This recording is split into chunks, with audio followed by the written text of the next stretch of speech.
안녕하세요. 저는 50대 초반의 여성입니다. 늘 힘들기만 했던 제 인생에 5년 전 기적이 찾아왔던 이야기를 해보려고 해요. 저는 보육원에서 자라 늘 가족이 있는 사람들을 부러워했어요. 그래서 꼭 좋은 사람을 만나서 가정을 이루는 게 꿈이었어요. 고등학교를 졸업하고 보육원을 나오면서 어느 작은 회사에 취직을 하게 됐어요. 공장에서 일을 하고 옆에 있는 기숙사에서 자취할 수 있는 곳이었어요. 열심히 돈을 모아서 혼자 자취할 만큼 컸어요. 나만의 공간을 가지고 싶었거든요. 그렇게 돈을 모으는데 열중했던 어느 날 남편을 만나게 되었어요. 사무직이었던 남편이 공장에 샘플을 전달하러 왔다가 저와 만나게 된 건데요. 저는 그때 공장 사무실에서 격리를 하고 있었어요. 남편은 제가 마음에 들었는지 처음 만났을 때부터 친근하게 말을 걸었고 그런 남편이 좋았습니다. 친절하고 따뜻하게 대하는 사람이 별로 없었으니까요. 처음 받아보는 친절의 마음을 뺏겼던 것 같아요. 남편과 6개월 정도 사귀다가 결혼을 했습니다. 어릴 때부터 꿈꿔왔던 가족이 생긴다는 것에 너무 마음이 벅차서 그런 식 내내 울었던 기억이 나네요. 남편은 그런 저를 보면서 결혼했을 날 신부가 그렇게 울면 이혼한다는 대사를 던지며 놀리는 바람에 더 울었었네요. 시어머니는 말이 없었고 묵뚝뚝해 보이셨지만 고아인 저를 받아주신 것만으로도 감사해서 처음 배웠던 날 큰절까지 울렸습니다. 그리고 누구보다 잘 살겠다고 약속했어요. 결혼 후 몇 년간은 별일 없이 잘 지냈어요.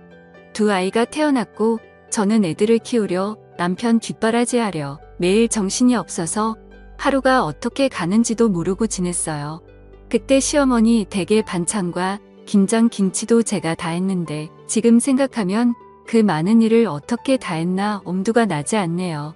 그런데 남편이 조금씩 변해갔어요. 원래 성품이 나았다고 하는 게 더 맞을 것 같아요. 언젠가부터 남편은 월급을 제대로 가져다 주지 않았는데 알고 보니 시어머니가 월급을 달라고 했다는 거였어요. 어머님이 당시대 월급을 달라고 하셨다. 그래도 우리가 쓸 것은 남기고 드려야지. 그렇게 다 가져다 드리면 애들은 어떻게 키우고 우리 생활비는 어쩌고. 지금 당장 내일 장볼 돈도 없는데 미리 말을 해주던가 라고 말하자 남편은 버러 화를 냈어요. 아니 그동안 내가 가져다 준 돈 다 어쩌고 내일 장볼 돈도 없다고 그래. 그렇게 돈을 물 쓰듯 낭비하니까 엄마가 돈을 달라고 하셨지.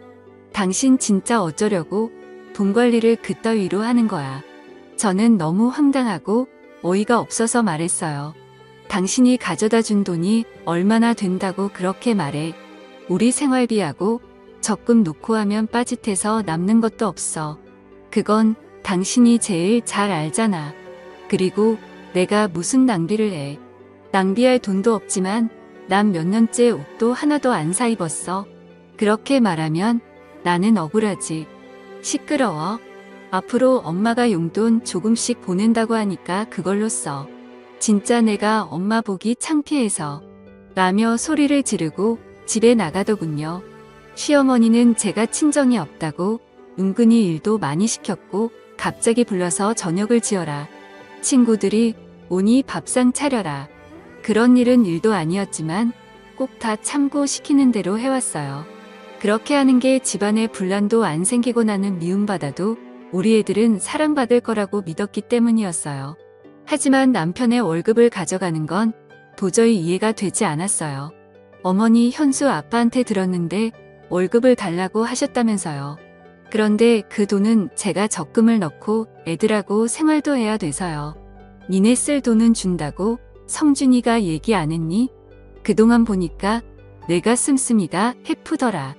야채 같은 것도 쓸데없이 많이 사오고 내 식구 먹으면서 뭘 그렇게 많이 사는 거냐? 그래서 내가 가지고 있으면서 쓸 만큼만 주겠다고. 어머니 제가 장을 많이 본 건 시어머니가 저희 반찬을 많이 가져가셔서 넉넉히 만드느라고 그랬던 건데요. 시끄럽다. 너 말하는 게 아주 이상하다. 지금 나 때문에 돈을 많이 썼다는 거야. 그렇게 나오시니 저는 더 이상 아무 말도 할 수 없었어요. 그때부터 저는 시어머니에게 매주 조금씩 돈을 다 써야 했는데 그 돈으로는 애들한테 들어가는 걸 쓰기에도 부족했어요. 남편한테 사정을 얘기하고 용돈을 좀 나눠달라고 했지만 그냥 웃음만 치더군요. 내가 나가서 사람들 만날 때 돈 없어서 쩔쩔대야겠어? 사회생활하는 사람이 여유가 있어야지 언제 무슨 일이 생길 줄 알고 막말로 갑자기 친구라도 만나면 내가 돈 한 푼 없이 가서 얻어먹기만 해야 돼. 다른 집 마누라들은 남편 자존심 채워준다는데 보고 잘한 게 없어서 그런가? 은근히 제가 구하라는 걸 피하냐 부리더군요. 저는 너무 억울했지만 더 이상 아무 말도 하지 않았어요. 제 말이 통하지 않는다는 걸 몇 번의 경험을 통해서 알았으니까요. 저는 제가 할 수 있는 일들을 찾기 시작했고 집에서 할 수 있는 인형 눈 붙이기부터 밤 까는 일들을 했습니다. 손도 많이 가고 힘이 드는 거에 비해서 돈은 조금이었지만 그나마 집에서 애들을 보면서 할 수 있는 일이었어요. 사정이 이런데도 시어머니는 주는 돈을 더 줄이더군요. 요새 돈 좀 번다며? 그럼 더 안 줘도 되지? 라면서 조금씩 줄이더니 어느 날부터인가는 한 푼도 보내지 않았어요. 어머니 이번 주는 돈 언제 보내주세요? 원래 어제 주셔야 했는데 내가 버는 돈으로 충분히 쓰고 살겠더만 굳이 내 아들이 번 걸 그렇게 가져다 쓰려고 드니? 너도 좀 염치가 있어봐라. 다른 집 며느리들은 직장도 좋은데 다녀서 집에 도움이 되고 시댁에도 돈 펑펑 쓴다는데 너는 어째 타갈 생각만 하니? 내가 무슨 번듯한 사돈집이 있어서 어디다 자랑을 할 수 있기를 아나? 그렇다고 며느리가 직업이 빵빵해서 덕을 볼 수 있기를 아나? 아이고 내 팔다야. 저 두드려 하는 듯이 신세 한탄을 하시더군요. 저는 그래서 어머니한테 돈 받는 걸 포기했어요. 그리고 애들은 어린이집에 맡기고 다닐 수 있는 일을 찾았고 보험 설계사 일을 시작하게 되었습니다. 남편은 점점 집에도 잘 안 들어왔고 늦게 들어오는 날은 술에 취해 있을 때가 많아져요. 알고 보니 남편은 원래 도박에 빠져 있었더라고요. 그래서 한번 결혼을 했다가 한 달도 안 돼서 파혼을 했었다더군요. 나중에 공장에서 같이 일하던 아줌마를 통해서 늦게 되었어요. 하지만 저에게는 이미 남편 사이에 아들도 있었고 결혼 생활은 돌을 킬 수 없는 노릇이었어요. 가족 없이 자란 저는 아이들도 그렇게 키우기 싫었어요. 그래서 그저 나만 참으면 된다는 마음으로 보험 일을 하면서 악착같이 아들을 키웠어요. 다행히 아이들은 제 말이라면 자다가도 깨서 들을 만큼 착하게 잘 자라서 초등학교에서 공부도 곧잘했어요. 그러던 어느 날 정말 저한테는 서러운 일이 터지고 말았습니다. 저와 큰아들 현수가 생일이 같아서 둘의 생일 기념으로 잡채를 만들고 아이들이 좋아하는 치킨을 만들어주려고 양념을 다 묻혀서 냉장고에 넣어뒀는데 저녁에 집에 오니 아무것도 없는 게 아니겠어요. 딸아이 말로는 할머니가 와서 가져갔다는데 정말 기도 안 차더군요. 세상에 어느 할머니가 손주 생일날 선물은 못줄 망정 생일 파티 음식을 가져가나요? 저는 우라통이 터져서 그 길로 시댁으로 쫓아갔어요. 어머니 오늘 냉장고에 넣어둔 거요. 저랑 현수 생일이라서 만들어 놓은 거예요. 그걸 그냥 가져가시면 어떡해요? 그리고 제 생일은 그렇다고 저도 어떻게 현수 생일인데 이러실 수가 있어요? 손자 생일인데요. 기억은 하셨어요? 이게 진짜 못 배워 먹어서. 야, 내가 지금 시어머니한테 하는 태도 이게 뭐냐? 뭐 생일? 그래 너 말 잘했다. 너는 내 생일이라고 언제 뭐 그렇게 특별하게 해준 적이 있니? 너는 내가 내 아들 생일 기억 못한 것만 서운해? 내가 그렇게 손자 생일이 어쩌고 하니? 이왕 말 나온 김에 나도 하자. 나는 어쩌다가 천안고아 며느리를 들이게 돼서 아주 어디 가서 쪽팔려서 말도 못 꺼내고 살았다. 그렇게 사람 창피주고 내가 맨몸으로 와서 자식까지 낳고 살았으면 시어머니한테 고마워서 뭐 하나라도 더 해주려고 해야지. 인간 아니야? 내가 성준이가 아니었으면 너는 아직 시집도 못 가고 공장에 있었어. 내 인생 피폐해졌으면 매일 감사하다고 해도 부족한 일 아니니? 처음에 만났을 때는 큰절을 하고 부산을 떨더니 내가 돈 좀 관리하고 집에 저녁 반찬거리 좀 가져왔다고 이렇게 쫓아와서 사람을 못살게 보고 시건방을 떠. 너 그냥 나가. 나도 더는 못 봐주겠어. 계속 이럴 거면 혼자 나. 저는 애들을 두고 나가라는 말에 시어머니가 저한테 퍼부었단 말을 그저 다 흘려듣고는 집으로 얼른 돌아갔어요. 남편은 역시나 집에 들어오지 않았고 새벽동이 틀 무렵 제가 출근하려고 일어날 때 술에 취해 들어와서 씻지도 않고 잠이 들었어요. 정말 모든 걸 놔버리고 도망가 버릴까 하는 생각이 굴뚝 같았어요. 하지만 애들한테 부모 없는 삶을 물려주고 싶지 않아서 참았습니다. 그러던 어느 날 저는 보험 계약을 하는 분과 이야기를 하다가 경찰의 가족 찾기라는 프로그램이 있어서 거기에 DNA를 등록하면 가족을 찾아준다는 말을 듣고는 경찰서를 찾아가서 DNA를 등록하게 되었어요. 혹시라도 제 가족 중에 누군가가 있을지 모른다는 희망을 가지고 말입니다. 그만큼 시어머니와 남편이 제게 주는 사랑은 너무나 컸습니다. 하지만 시간이 지나도 연락은 오지 않았고 저도 처음에는 궁금해서 몇 번은 경찰서도 찾아가 보고 연락도 해봤지만 아무 성과가 없자 그냥 포기를 하고 살게 되더군요. 그리고 반년 후 남편은 회사에서 정리해고를 당했어요. 전화로 딸에게 아빠가 정리해고됐다며 집에 있는다는 이야기를 듣고 서둘러서 들어가 보니 시어머니가 계시더군요. 저는 얼른 애들을 학원에 보냈어요. 시어머니나 남편의 표정이 심청치 않았으니까요. 이제 매달 상준이가 주던 월급은 내가 줘야겠다. 내가 요새는 애들 아빠보다 잘 번다는 것 같던데 난 그냥 상준이가 주던 만큼 안 줘도 된다. 어머니, 저는 제 월급 못 드려요. 애들 학원비도 많이 나가고 앞으로 대학 보내려면 지금보다 돈도 더 많이 필요해요. 안 그래도 요즘 보험 계약하는 사람들이 줄어서 많이 어려워요. 그리고 저 그렇게 많이 버는 거 아니에요. 너는 아무것도 없이 시집와서 이만큼 살아놓고도 내 거 챙기겠다고 그러는 거야. 내가 감히 우리 엄마한테 따박따박 말대답을 해? 내가 항상 이런 식으로 엄마를 대했구나? 그런 식으로 말하지 마. 나도 할 만큼 했어. 이건 내가 잘 먹고 잘 살겠다는 거 아니잖아. 우리 현수랑 현아를 위해서 그런 거라고. 어머니는 그동안 당신한테 가져간 돈도 아직 있는데 그거 안 쓰고 모아주신다고 했다며? 그럼 진짜 그 돈 쓰면 되잖아. 너 진짜 간도 크다. 내가 꼭 우리 아들이 힘들게 번 돈을 쓰라는 것처럼 말하는구나. 내 아들 돈이 그렇게 웃음이 그 돈을 막 쓰겠다고 하는 거야. 당신 이제 됐고 큰 소리 마. 그럼 엄마는 현수 생각은 안 한다는 거야. 둘은 앞뒤가 안 맞는 말을 하면서 저를 잡아먹을 것처럼 굴었어요. 그래도 저는 물어날 수 없었어요. 제가 버는 건 분명히 한계가 있는데 시어머니가 돈을 달라는 대로 그렇게 줬다가는 언제 또 낭패를 당할지 모를 일이었어요. 남편은 제가 계속 돈을 안 넣을 것 같자 이제는 자기 용돈만이라도 달랐더군요. 그건 어머니가 전에 당신 돈 가져가신 거에서 주셔야 될 것 같은데 당신 돈 우리한테 쓰는 건 아까워도 당신이 쓰는 거지만 주실 거야. 아니 진짜 이 여자가 왜 자꾸 내 돈을 꺼내 쓰라고 난리야. 남편은 길길이 날뛰었고 그 뒤로 집에서 자주 행패를 부리고 돈 내놓으라고 소리를 질렀어요. 저는 아이들이 남편 때문에 피해보는 것이 싫어서 몰래 밖에서 만나서 돈을 주며 학원으로 바로 보내고는 했습니다.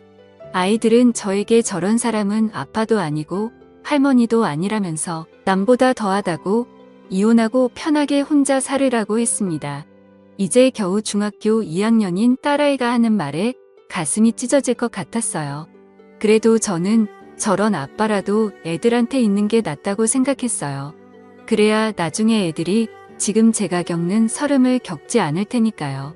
그렇게 몇 달이 지났는데 하루는 녹초가 돼서 집에 들어가려고 하니 문이 열리지 않는 거예요. 현관 비밀번호를 몇 번이고 다시 눌러서 경고음이 울렸지만 문이 열리지 않았어요. 당신 안에 없어? 왜 문이 안 열리지? 여보. 남편은 전화도 받지 않더군요. 그러다가 저희 집에 시어머니가 오시길래 문이 안 열려서 사람을 불러야 할 것 같다고 말했습니다. 그랬는데 시어머니는 문을 열고 들어가 버리더니 잠가 버리더군요.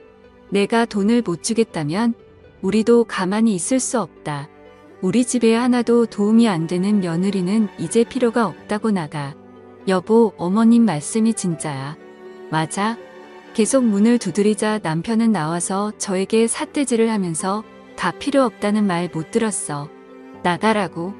학원에서 밤늦게 온 아이들은 이 사실을 알고 울고불고 난리가 났지만 시어머니는 오히려 니들이 그러면 엄마만 더 힘들게 될 줄 알아. 현수, 너 함부로 엄마 찾겠다고 나서면 가만 안 둘 거야. 라면서 애들한테 겁을 줬다고 하더군요. 저는 결국 혼자서 잠만 잘 수 있는 원룸을 구했고 더 악착같이 돈을 모아야겠다는 생각에 야식업체에서 설거지까지 했어요. 가끔 애들을 보러 가는 날이면 눈물바다가 됐어요. 애들은 자꾸 저와 살겠다고 했지만 아직은 그럴 형편이 아니었어요. 저는 그저 애들에게 조금만 더 참으라고 말할 수밖에 없었어요. 그러던 어느 날 저는 뜻밖의 전화를 받았습니다. 가족 찾기에 등록한 DNA와 일치하는 사람들이 나타났다는 거였어요.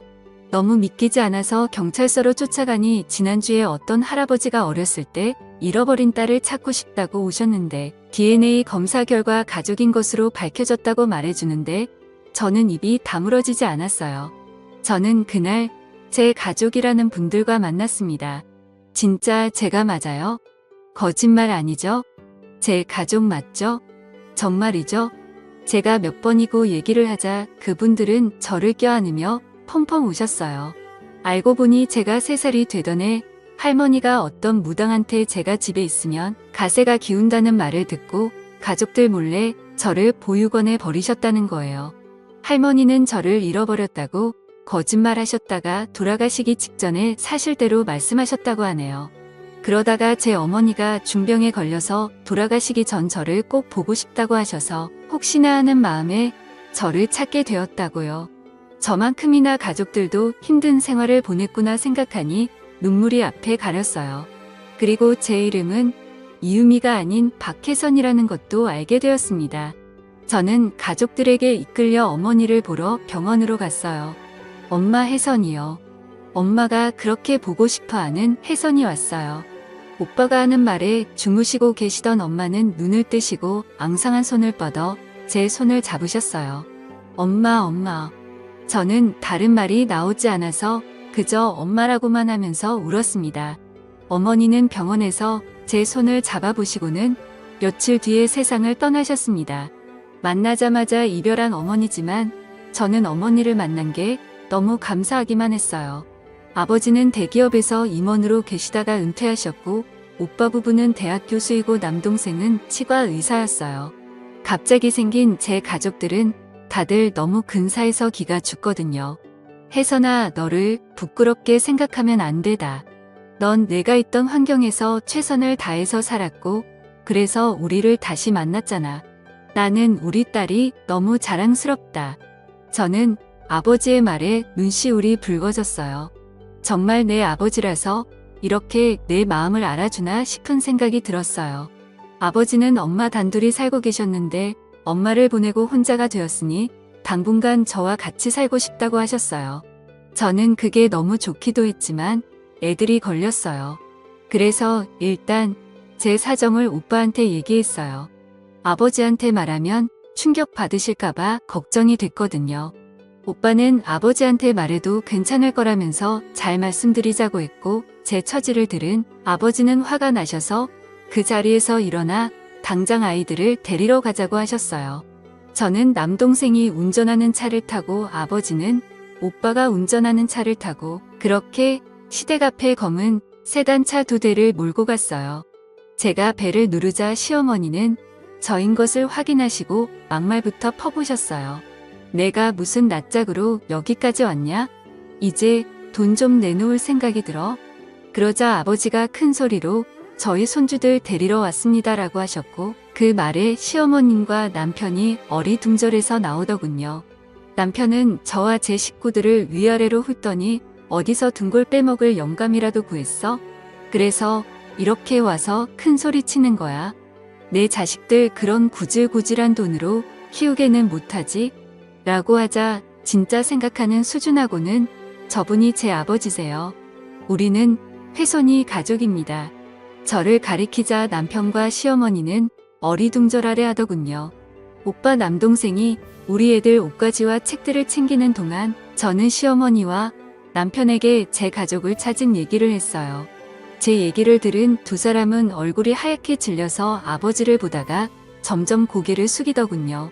돈 때문에 항상 걱정이 많으신 것 같으니 이제 제 손주들은 제가 챙기겠습니다. 그동안 제 딸한테 하신 것에 대해서는 차차 어떻게 할지 변호사와 상의할 거고요. 라고 하셨고 변호사 소리를 들은 시어머니와 남편은 표정이 굳어졌어요. 오빠 남동생이 애들 짐을 다 챙겨서 나오자 시어머니는 다급하게 저를 붙잡고 아가 우리 얘기 좀 하자. 그래도 너 갈 곳 없을 때 우리가 받아둬서 여태까지 자랐잖니? 사돈계 말씀 좀 잘 드리고 하는데 오빠가 시어머니의 손을 탁 치면서 남의 동생 함부로 잡지 마시죠. 그리고 받아줘요. 어디서 그런 말씀을 하시죠. 제 동생이 결혼을 했지 이 집에 일하러 들어온 일뿐입니까? 사람이 힘없다고 막대하고 그러는 거 아닙니다. 라면서 차갑게 말했어요. 시어머니는 쩔쩔매기 시작했습니다. 아가, 내가 정말 큰 실수를 했다. 정말 미안하다. 내가 잘못했어. 여보 미안해. 당신이 돈 안 주니까 그만 꼭 해서 정말 내가 바보 같아서 미안해. 돈을 안 준다고 해서 당신이 그렇게 말을 해. 난 당신이 벌은 돈 거에 만져보지도 못한 사람이야. 그런데 내가 아이들하고 먹고 살겠다고 돈을 안 준다고 사람을 그렇게 내도 못 참. 그것도 일하고 들어온 사람을. 나 이혼 소송할 거니까 그렇게 알고 있어. 저는 애들을 데리러 학교로 갔고 갑자기 왜 할아버지와 왜 삼촌이 생긴 아이들은 어안이 된 건 했지만 곧 너무 기뻐하며 좋아해줬어요. 그리고 시어머니와 남편은 몇 번이고 제게 연락을 하고 찾아오기도 했지만 만나지 않았어요. 한 번은 제가 오빠 부부와 백화점에 갔는데 어떻게 알고 시어머니가 저희를 쫓아오신 거예요. 그래서 오빠가 무슨 얘기를 할 건지 드러나 못했으며 같이 백화점 커피숍으로 들어갔어요. 제 둘 부부는 잘 지냈는데 아들이 회사를 그만두면 문제가 생긴 거예요. 용돈을 안 주겠다고 하니 불화가 좀 있었고 저도 남들 다 받는 패물임을 예단 못 받고 며느리를 들었는데 제 입장은 생각 안 하시고 무조건 안 좋게 보시네요. 그렇네요. 좋습니다. 그 용돈이라는 것과 패물 예담해드리고 저희도 가정폭력과 협박으로 아드님과 사돈분 정식으로 고소하겠습니다. 아니 그러시면 얘기가 틀려지죠. 지금 혜선이 이혼 변호사 만나고 왔는데 애들 직원을 들어보니 굉장하더군요. 하루가 멀다 하고 술 마시고 도박하고 집에 안 들어오는 아버지, 그리고 집에 있는 애들 간식까지 쓸어가고 돈 한 푼 안 보태면서 엄마를 부려먹는 할머니. 이 정도면 이혼 사유가 차고도 넘칩니다. 그리고 집 비밀번호까지 바꾸고 못 들어오게 해서 1년 가까이 밖에서 살겠죠? 이런 것도 다 죄가 될 수 있고 위자료를 받아낼 수 있다고 하던데 저희는 그대로 다 진행할 겁니다. 그러니까 그렇게 알고 계세요. 억울하다는 시어머니의 말에 기가 차서 저도 한마디 했어요. 어머님 집에서 최신형 에어컨에 제일 큰 냉장고까지 있고 부엌도 최신식으로 다 뜯어 고치셨잖아요. 우리 애들은 낡은 에어컨 안 돌아가서 더워서 힘들어할 때 언제 한번 들여다보기라도 하셨어요. 어떻게 이렇게 뻔뻔하세요? 이제 와서 제가 친정이 생기니깐 이런 식으로 덜 변하시다니 정말 너무 유치하고 우습네요. 그 미안하다는 말도 못 믿겠으니까 나중에 법정에서 만나죠. 시어머니는 주변에서 다 쳐다보자 얼굴을 숙이고 서둘러 돌아갔어요. 저는 아버지가 잘 아시는 변호사분 소개로 이혼 변호사를 만나서 소송에 승소를 하고 위자료도 받고 정신적인 피해 보상도 받았어요. 지금은 아이들도 다 대학 가고 저는 인생 처음으로 매일 편안한 생활을 하고 있어요. 이런 든든한 가족들이 있다는 게 살아가면서 이렇게나 힘이 된다는 걸 몰랐어요. 가지고 있을 때는 모른다고 하던데요. 많은 분들께서 가족이라는 존재가 원래 있었기 때문에 너무도 당연한 거라서 소중함을 잘 못 느끼실지도 모르겠어요. 오늘은 더 따뜻한 마음으로 가족들 한 번 더 생각해 보시는 건 어떨까요? 저 같은 사람도 웃을 날이 오니 하연 들으시는 분들에게도 좋은 일들 생겼으면 좋겠다는 마음으로 이야기를 하게 되었습니다. 그럼 다들 행복하세요. 들어주셔서 감사합니다.